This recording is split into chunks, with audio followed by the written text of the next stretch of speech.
আজকে আমরা কথা বলবো ছাদ বাগান কাকে বলে, ছাদ বাগান দিয়ে আসলে কি উপকার। পাকা বাড়ির খালি ছাদে অথবা ব্যালকনিতে বিজ্ঞানসম্মত উপায়ে বিভিন্ন উদ্যান ফসল, বিশেষ করে ফুল, ফল, শাকসবজির বাগান গড়ে তোলাকে ছাদ বাগান বলা হয়। ইংরেজিতে একে বলা হয় রফটপ গার্ডেন। ছাদ বাগানের কিছু গুরুত্ব নিয়ে কথা বলি। তাজা শাকসবজির ও ফল ফুল পাওয়া যায়, বাড়তি আয় ও অবসর সময় কাটানো যায়, কর্মস্থান সৃষ্টি হয়, ছাদের সবুজ ও চত্বর ও বাগান বিনোদন দিতে পারে, পরিবেশ দূষণ মুক্ত রাখা যায়, জীব বৈচিত্র্য বা বায়োডাইভার্সিটি সংরক্ষণে সহায়তা করতে পারে। অবকাঠামো তৈরিতে যে পরিমাণ চাষের জমি নষ্ট হয়, ছাদ বাগানের মাধ্যমে তার কিছু অংশ পুষিয়ে নেওয়া যায়। বাড়ির পরিবেশ সুশীল ও শান্তিময় থাকে।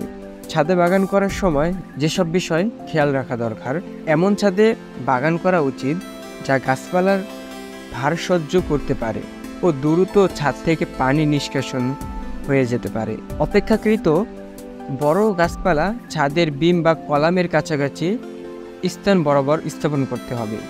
খেয়াল রাখতে হবে ছাদ যেন ড্যাম্প বা স্যাঁতসেঁতে না হয়। এজন্য রিং বা ইটের উপর ড্রাম অথবা টপ সমূহ স্থাপন করতে পারেন।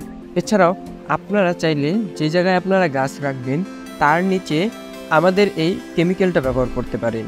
এতে কিন্তু ছাদ ড্যাম থেকে মুক্তি পাওয়া যায়। তারপরে ছাদে কি কি গাছ লাগাবেন তার একটি পরিকল্পনা বা নকশা করে নিতে হবে। তারপরে আপনার কিছু প্রয়োজনীয় উপকরণ লাগবে।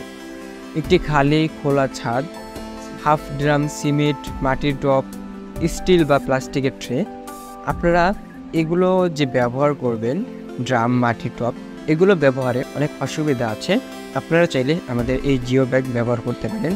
সারা বাংলাদেশে এই জিও ব্যাগ এখন জনপ্রিয়। এই জিও ব্যাগে অনেক উপকার আছে, আপনারা চাইলে আমাদের ইউটিউব চ্যানেলে দেখে আসতে পারেন। এছাড়াও সিকেচার, কোদাল, কাঁচি, ঝর্ণা, বালতি, এই গার্ডেনের যে সরঞ্জামগুলো এগুলো আমাদের কাছে পেয়ে যাবেন। এছাড়াও দরকার দোআঁশ মাটি, পচা শুকনো গোবর, কম্পোস্ট, বালু ইত্যাদি। শহর অঞ্চলে যারা ছাদ বাগান করেন তাদের জন্য মাটি পাওয়াটা অনেক কষ্টকর। মাটি ছাড়াও কিন্তু আপনারা কোকোপিট ব্যবহার করতে পারেন। এই কোকোপিটও আপনারা আমাদের কাছে পেয়ে যাবেন। সকল প্রকার সার আছে আমাদের কাছে, এই সারগুলো আমাদের কাছে পেয়ে যাবেন। পানি দেওয়ার ব্যবস্থা করতে হবে।